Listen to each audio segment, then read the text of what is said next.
The Chicago Board of Trade, or CBT for short, is the oldest futures exchange in the world, having been founded in 1848, back when the population of Chicago was only 4,000. Before CBT, grain came to Chicago at harvest because the city was founded on the edge of Lake Michigan at the mouth of the Chicago River, which was connected to the new canal which reversed the flow of the river and linked the city to the Illinois and Mississippi rivers, making it instantly a major hub for transportation and industry. The grains that came at harvest in the early days would be consumed as needed by various end users, but there was no means to store the grain, and most of it rotted on the docks before the new year. Some visionary players in Chicago decided to found an exchange and market where forward or futures contracts would span an entire crop year and spread out the arrival of grain to Chicago to minimize the loss of grain in the system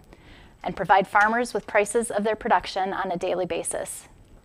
For instance, if the price of December corn is $4 and the stocks of grain in Chicago are relatively full, the market will say that if you can wait to deliver corn until March, we'll pay you $4.25 instead of the $4 December price, effectively paying the farmer to store that grain until March in order to gain that higher price.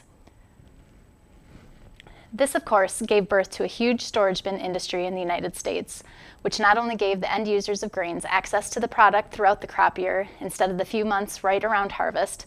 but gave farmers better tools to manage their risk and finances.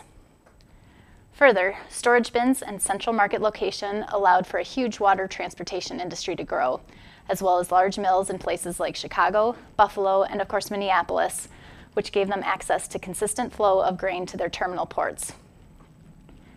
The Chicago Board of Trade moved into its iconic LaSalle Street location in 1930, and fun fact, was the world's tallest building until completion of the Empire State Building in New York City in 1934.